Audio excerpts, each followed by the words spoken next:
When you feel good, you'll be more productive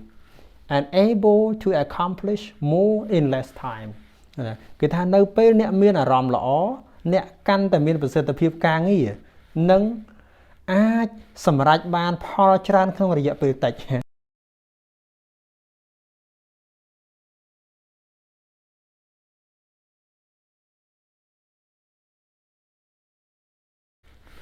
បាទសូមគោរពជំរាបសួរបងប្អូនអ្នកសិក្សាភាសាអង់គ្លេសទាំងអស់បាទសូមស្វាគមន៍មកកាន់ក្លឹបភាសារបស់យើងបាទហើយអរគុណសម្រាប់ការគាំទ្រតាមដានសិក្សាភាសាអង់គ្លេសជាមួយនឹងក្លឹបភាសារបស់យើងបាទអូខេពីថ្ងៃនេះក្លឹបភាសារបស់យើងនាំអ្នកទាំងអស់គ្នាទៅសិក្សានៅលើប្រធានបទនៃការរៀនបកប្រែអង់គ្លេសខ្មែរដោយយើងសិក្សាអំពីសៀវភៅមួយក្បាលបាទសៀវភៅមួយក្បាលហ្នឹងគឺមានចំណងជើងថា Master Your Time Master Your Life បាទអញ្ចឹងយើងប្រែខ្លឹមសារខ្លីៗដែលមាននៅក្នុងសៀវភៅហ្នឹងបានន័យថាជាខ្លឹមសារដែលគួរឲ្យចាប់អារម្មណ៍ហើយគួរយកមកដើម្បីអភិវឌ្ឍខ្លួនហើយសៀវភៅហ្នឹងត្រូវបាននិពន្ធឡើងដោយលោក Brian Tracy ដែលជាវាគ្មិនជា speaker ដ៏មានកេរ្តិ៍ឈ្មោះល្បីល្បាញម្នាក់នៅសហរដ្ឋអាមេរិកហើយគោលការណ៍ដែលគាត់ផ្ដោតទៅលើការសរសេរឬក៏ការនិយាយរបស់គាត់ដោយច្រើននេះតកតងទៅនឹងការអភិវឌ្ឍខ្លួនការរៀបចំពេលវេលាសម្រាប់ជីវិតអីជាដើមអញ្ចឹងសៀវភៅមួយក្បាលនេះគឺមានតម្លៃកាត់ថ្លៃមិនបានទេបាទ Master Your Time Master Your Life បើន័យថាធ្វើម៉េចយើងប្រើពេលវេលានឹងឲ្យមានប្រសិទ្ធភាពខ្ពស់ហើយបើន័យថាបើយើងប្រើប្រាស់ពេលវេលាមានប្រសិទ្ធភាពខ្ពស់គឺជីវិតរបស់យើងក៏កាន់តែមានប្រសិទ្ធភាពខ្ពស់ដែរបាទអូខេអញ្ចឹងពាក្យ master មានន័យថាធ្វើអ្វីមួយឲ្យអស់ពីទំហឹងរហូតដល់ចំណុចកម្ពស់វាបានថាមានប្រសិទ្ធភាពខ្ពស់បាទអញ្ចឹងចំណងជើងសៀវភៅហ្នឹងគឺ Master Your Time Master Your Life បាទនេះគឺជាសៀវភៅជាសៀវភៅប្រភេទសៀវភៅដែលលក់ដាច់លំដាប់ថ្នាក់ពិភពលោកបាទអូខេយើងចូលទៅបាទ 5 reasons from book Master Your Time Master Your Life មេរៀនបាទ5មេរៀនពីសៀវភៅប្រើពេលជីវិតអ្នកឲ្យមានប្រសិទ្ធភាពបំផុតបាទប្រើពេលនៃជីវិតរបស់អ្នកឲ្យមានប្រសិទ្ធភាពបំផុតអញ្ចឹងអាហ្នឹងខ្ញុំសម្រួលអត្ថន័យនៃសៀវភៅហ្នឹងឲ្យស្រួលស្ដាប់មកពាក្យរបស់គេគឺ Master Your Time Master Your Life បានន័យថាប្រើពេលវេលារបស់អ្នកឲ្យមានប្រសិទ្ធភាពបំផុតគឺមានន័យថាប្រើជីវិតរបស់អ្នកមានប្រសិទ្ធភាពបំផុតដែរបាទអូខេអញ្ចឹងយើងមានចំណុច5ដែលត្រូវសិក្សាចេញពីហ្នឹងបាទហើយកន្លែងនេះក៏មានពាក្យ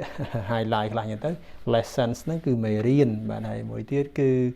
Master Your Time Master Your Life ហ្នឹងខ្ញុំប្រែថាប្រើពេលប្រើជីវិតឲ្យមានប្រសិទ្ធភាពបំផុតបាទអូខេយើងចូលទៅខ្លឹមសារនីមួយៗទាំង5ហ្នឹងតែម្ដងបាទទី1 Identify your priorities Before you can effectively manage your time you need to know what's most important to you បាទរកឲ្យឃើញអាទិភាពរបស់អ្នកអ្វីដែលសំខាន់បំផុតសម្រាប់យើងណាមុនពេលអ្នកអាចគ្រប់គ្រងពេលវេលារបស់អ្នក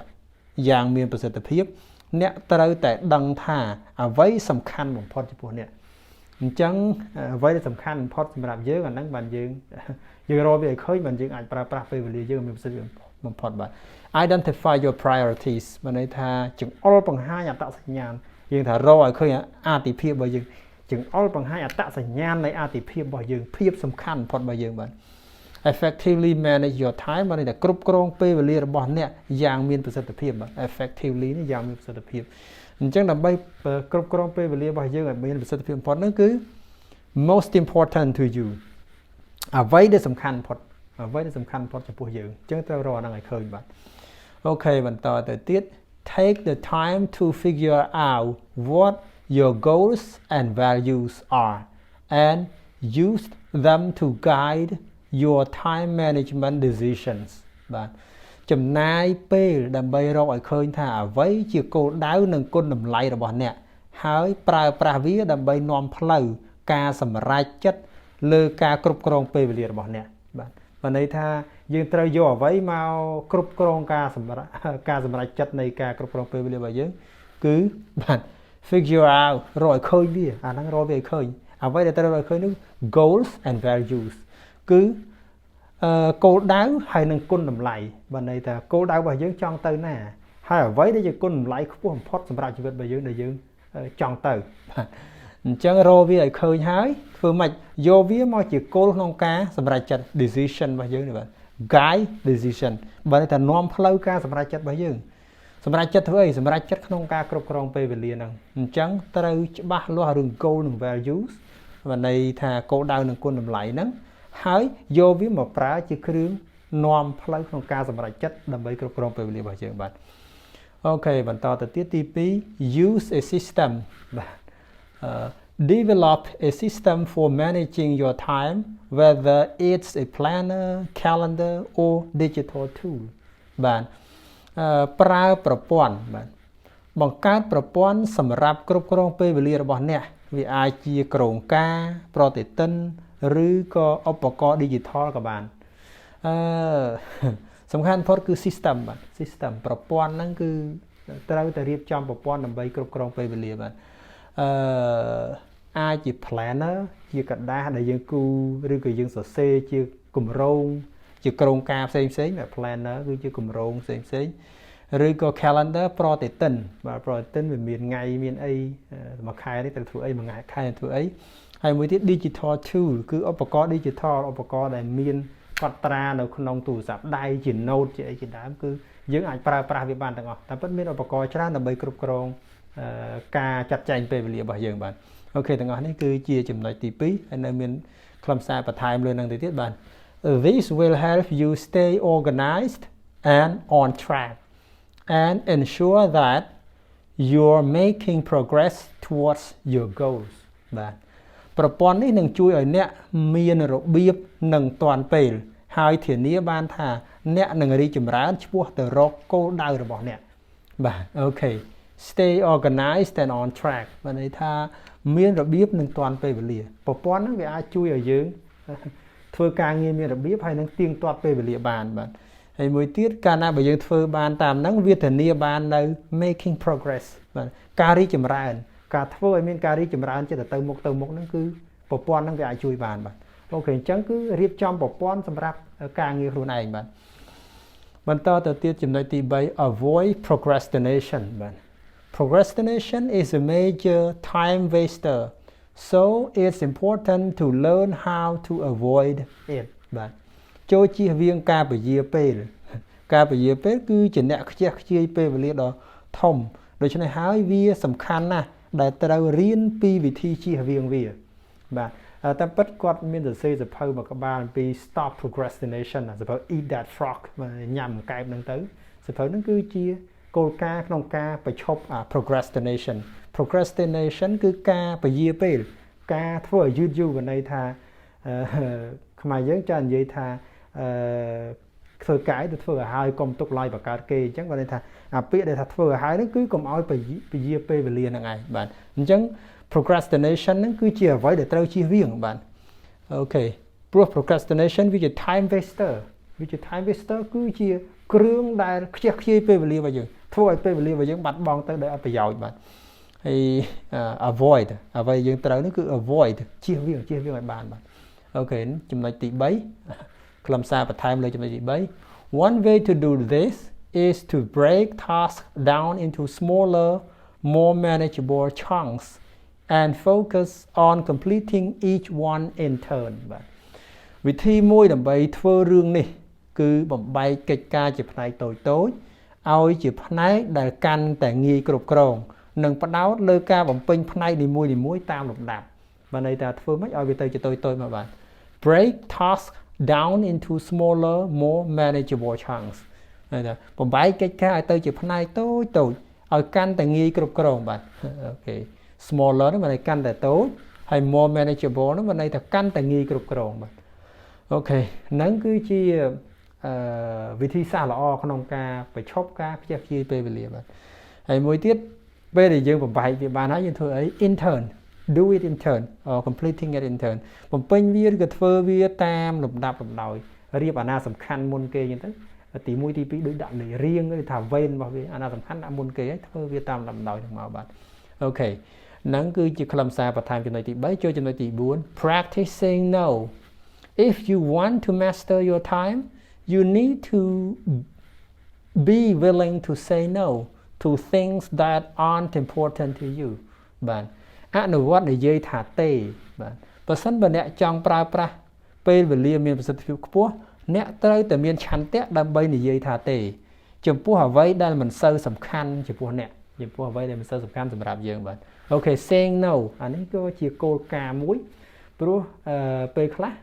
បើសិនបើយើងអត់ចេះ say no ទេវាអាចខាតបង់ពេលវេលារបស់យើងបាទអញ្ចឹងអ្វីដែលមិនសំខាន់គឺយើងបដិសេធចោលទៅបើវាសំខាន់ជាវាមិនបានចាំធ្វើវាបាទអូខេ saying no ហើយ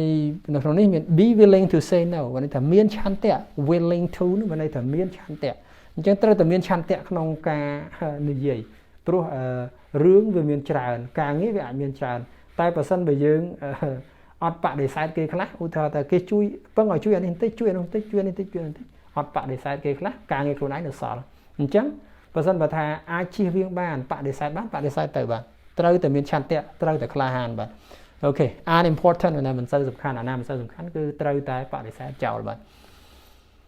អូខេបន្តទៀត This can be difficult but it's important to set boundaries and prioritize your own needs and goals រឿងនេះអាចលំបាកប៉ុន្តែសំខាន់ប៉ុន្តែវាសំខាន់ដែលត្រូវកំណត់ព្រំដែននិងដាក់អាទិភាពតម្រូវការនិងគោលដៅរបស់អ្នកបាទអូខេ difficult ពិបាកលំបាកបាទ set boundaries បានន័យថាកំណត់ព្រំដែន boundaries ហ្នឹងគឺព្រំដែននៃការងារដែលយើងអាចធ្វើបានគឺមានប៉ុណ្ណាកំណត់ព្រំដែនវាច្បាស់លាស់ហើយ prioritize ដាក់អាទិភាពអាណាត្រូវធ្វើមុនអាណាត្រូវធ្វើក្រោយបាទគឺត្រូវតែរៀបចំបាទអូខេ prioritize បាទ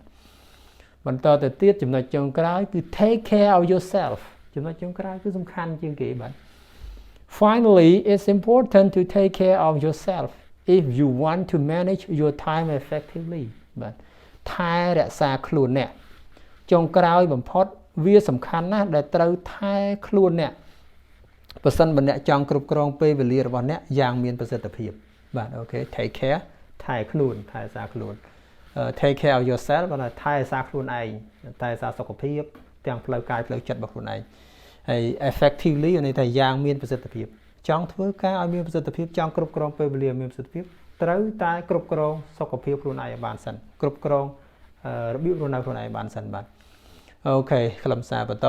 This means getting enough sleep eating well and making time for activities that recharge and energize you បាទរឿងនេះមានន័យថាគេងឲ្យគ្រប់គ្រាន់ញ៉ាំអាហារល្អហើយមានពេលសម្រាប់សកម្មភាពដើម្បីសាកថ្មនិងបង្កើនថាមពលឲ្យខ្លួនឯងបាទអូខេពី enough sleep បានន័យថាគេងគ្រប់គ្រាន់ការគេងគ្រប់គ្រាន់ eating well បានន័យញ៉ាំអាហារដែលល្អអត់ខូចសុខភាពហើយមួយទៀត time for activities បានន័យថាពេលវេលាសម្រាប់សកម្មភាពដូចជាកម្សាន្តហាត់ប្រាណឬក៏ធ្វើអ្វីដែលបង្កើនថាមពលឲ្យខ្លួនឯង recharge បានន័យដូចសាកថ្មសាកថ្មីអញ្ចឹងទូរស័ព្ទយើងប្រើអស់ទៅសាកថ្មអញ្ចឹងឬក៏ទៅ energize បានន័យថាបង្កើនថាមពលដល់ខ្លួនឯងអានេះគឺជាអ្វីដែលត្រូវធ្វើក្នុងការថែរក្សាខ្លួនបាទបន្តទៅទៀតមាន clear ចុងក្រោយគឺ when you feel good you'll be more productive and able to accomplish more in less time គឺថានៅពេលអ្នកមានអារម្មណ៍ល្អអ្នកកាន់តែមានប្រសិទ្ធភាពការងារនិងអាចសម្រេចបានផលច្រើនក្នុងរយៈពេលតិចនឹងអាច2ដងបាទសូមអធិស្ឋានលើសវាយមកលឿនបាទអូខេអញ្ចឹង feel good អារម្មណ៍របស់យើងកាលណាបើយើងមានអារម្មណ៍ល្អអញ្ចឹងយើងធ្វើការងារក៏រលូនទៅតាមហ្នឹងអញ្ចឹងប្រសិទ្ធភាពការងារ more productive កាន់តែមានប្រសិទ្ធភាពល្អជាងហ្នឹងហើយ more in less time ហើយកាលណាបើយើងមានអារម្មណ៍ល្អយើងអាចធ្វើការងារមានប្រសិទ្ធភាពហើយអាចចំណាយពេលតិចអញ្ចឹងក្នុងរយៈពេលតិចយើងអាចធ្វើការបានច្រើនថែមទៀតផងបាទនេះគឺជាខ្លឹមសារសំខាន់នៅក្នុងសៀវភៅ Master Your Time Master Your Life ខ្ញុំសង្ឃឹមថាមេរៀនវីដេអូមួយនេះបាទដែលខ្ញុំយកខ្លឹមសារសង្ខេបនៃសៀវភៅមកសម្រួលបកប្រែដើម្បីជាមេរៀនព្រមទាំងរៀនពាក្យអង់គ្លេសមួយចំនួននៅក្នុងផងបានប្រយោជន៍ច្រើនដល់បងប្អូនទាំងអស់គ្នាទីមួយបងប្អូនបានរៀនពាក្យភាសាអង់គ្លេសថ្មីច្រើនពាក្យនៅក្នុងនៅក្នុងខ្លឹមសារសង្ខេបនៃសៀវភៅនេះទីពីរបងប្អូនបានរៀនអំពីវិធីសាស្ត្រអភិវឌ្ឍខ្លួនក៏ដូចជាវិធីសាស្ត្រលើកទឹកចិត្តខ្លួនឯងឲ្យអនុវត្ត